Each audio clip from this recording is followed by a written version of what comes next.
নোয়াখালীর সুবর্ণচরে আমার বোন শুধু ধানের শীষে ভোট দেওয়ার অপরাধে তাকে তার ঘরের মধ্যে ঢুকে আওয়ামী সন্ত্রাসীরা মুহুর্মুহু ধর্ষণ করেছিল।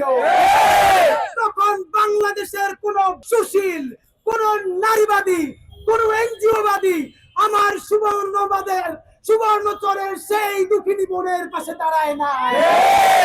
গত 15 বছরে হাজার হাজার ধর্ষণ যেই খুনি লীগ করেছে, ছাত্রলীগ করেছে, তার একটার বিরুদ্ধেও তারা কোনোদিন প্রতিবাদ করে নাই।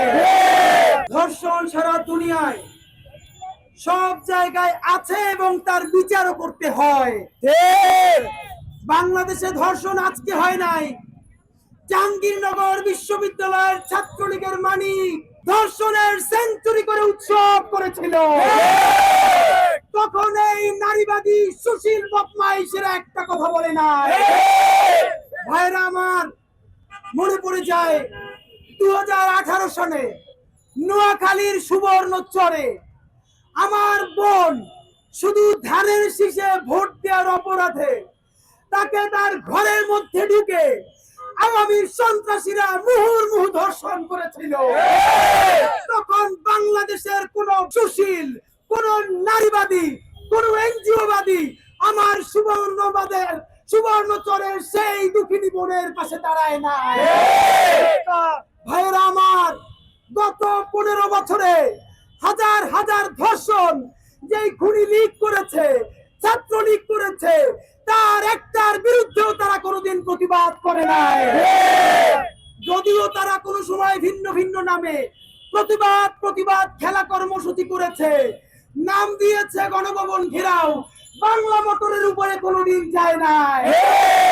আপনাদেরকে মনে করিয়ে দিতে চাই, তারা সেদিনকে যমুনায় যাওয়ার জন্য যেই সহিংসতা করলো, পুলিশকে আহত করলো, স্পষ্ট দেখা যাচ্ছে নারী কাট খেলে পুলিশকে ধাক্কা দিয়ে বলছে এই টাচ করবি না, টাচ করবি না। একটা ভিডিও ভাইরাল হয়েছে। ভাইরা আমার, গত 15 বছর ওরা এরকম ভিকটিম কাট খেলেছে। আপনাদের কাছে জানতে চাই, সিপিবি থেকে শুরু করে এই যে গ্যাং গত 15 বছরে আওয়ামী লীগের বিরুদ্ধে সুশীল বিরোধিতা করেছে, তারা যদি সত্যিকারের বিরোধিতা করত, তারা কেউ কেন আয়না ঘরে যায় না, কেউ কেন গুম হয় নাই, কেউ কেন খুন হয় নাই। আমরা আপনাদের মাধ্যমে জানতে চাই, যখন বাংলাদেশের বর্তমান নতুন বাংলাদেশের সিপাহসালার ডক্টর ইউনূস সাহেব জাতিসংঘের মহাসচিবকে বাংলাদেশে নিয়ে এসেছেন, আমরা জেনজিরা বলেছে আগামী 3 দিন আমাদের ডক্টর ইউনূস প্রচুর খেলা খেলবে। এই খেলা দিল্লির আগ্রাসনের বিরুদ্ধে খেলা, এই খেলা আওয়ামী সন্ত্রাসবাদের বিরুদ্ধে খেলা। সেই খেলাকে সেলিব্রেট করবার জন্য আমার পুরো বাংলাদেশ বুক পেতে দাঁড়িয়ে আছে। তখনই এই শাহবাগী সুশীল নারীবাদী ভাই, এরা যদি সত্যি নারীবাদী হতো, সুবর্ণচরে আমার যে বোনরে শুধু ধানের শীষে ভোট দেওয়ার অপরাধে ধর্ষণ করা হয়েছে, সে কি নারী না? না, ওদের সংজ্ঞায় যে ধানের শীষে ভোট দেয় সে কোনো নারী না। এদের মাধ্যমে জানতে চাই, হাজারো ঘটনার একটা ঘটনা প্রকাশ হয়েছে। আয়না ঘরে আমার বোনকে রোজা ভাঙিয়ে র্যাবের জানোয়ার, র্যাবের বদমাশ ভাই, আমি তো গালাগালি করি। এই জমিনে আল্লাহ এমন কোন গাড়ি এখন পর্যন্ত বানায় নাই যেই গাড়ি এই বদমাশদেরকে দিলে তার ন্যূনতম হক আদায় হয়। আপনি ভাবেন আপনাকে গ্রেফতার করেছে, আপনি জবানবন্দি দিতেছেন না, আপনাকে বাধ্য করে আপনি জঙ্গি। এই জবানবন্দি নেওয়ার জন্য আপনার সামনে আপনার স্ত্রীকে নিয়ে এসেছে। ভাইরা আমার, আমরা তো জীবনের বিনিময়ে আমি আমার মায়ের সম্ভ্রম রক্ষা করতে চাই, আমি আমার বোনের সম্ভ্রম রক্ষা করতে চাই।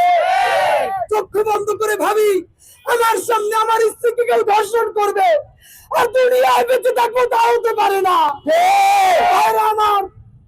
আমার রোজাদার বোনকে এই র্যাবের আলেপ মুহুর্মুহু ধর্ষণ করে তারপরে জবানবন্দি নিয়েছে। এই বদমাইশ শাহবাগী এনজিওবাদী নারীবাদী গুলা এই আলেপুদ্দিনের বিরুদ্ধে দাঁড়ায় না। এর কারণ আমার বোনটা রোজাদার ছিল। ও যদি রোজাদার না হতো, যদি পর্দাওয়ালী একজন নারী না হতো, তাহলে তাদের সংজ্ঞায় সে নারী হইতে পারত। ভাইরা আমার, আমি বলি যে নিকাবি সেও নারী, যে স্লিভলেস পরে সেও নারী, যে ঘোমটা পরে চলে সেও নারী, যে টি শার্ট পরে সেও নারী। কোন পুরুষকে ইসলাম এবং বাংলাদেশ রাষ্ট্র অধিকার দেয় নাই কোন মেয়ে কোন পোশাক পরে হেঁটে যাবে, আর আমি সেটা তাকে শুধু দেওয়ার অধিকার আমার কেউ দেয় নাই। যদি তোমার শুধরাতে মনে চায়, তুমি তোমার ঘরের বোনের শুধরাও, তুমি এমন কাপড় পরো না। তোমাকে কে অন্যের বোনকে শাসন করার অধিকার দিয়েছে?